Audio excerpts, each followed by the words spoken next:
কিছুটা পরিবর্তন তো অবশ্যই আসবে বলে আমি আশাবাদী যে এখন কিছু আমাদের দেখেন দুইজন সভাপতি পদপ্রার্থী, একজন তো ইয়াং এখন স্টিল খেলছে, আরেকজন আছে আমাদের সেলিম শাহেদ ভাই।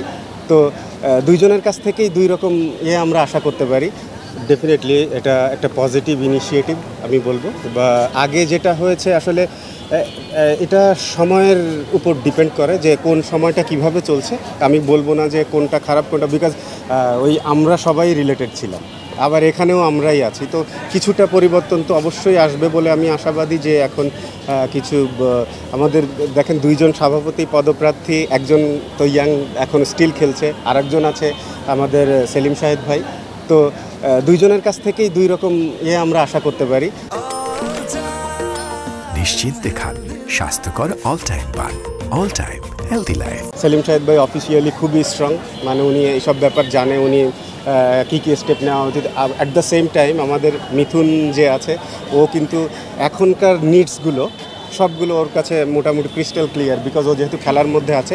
তো যেই হোক না কেন আমার মনে হয় যে একটা পজিটিভ ভাইব ফেলবে, এবং প্লেয়ারদের তরফ থেকে যে যে ধরনের প্রবলেম আসলে এর আগে ফেস করেছে বা আরও অনেক আগে ছিল, ওইগুলো আস্তে আস্তে সমাধানের দিকে যাবে বলে আমি মনে করি যে কোয়াবের থ্রুতে। দেখেন ব্যাপারটা এরকম ছিল যে ক্রিকেটার যখন হচ্ছে যে আউট অফ ক্রিকেট করে ঝামেলায় জড়াচ্ছে, ওইখানে মানে বিসিবি তাকে ধরতে পারছে না।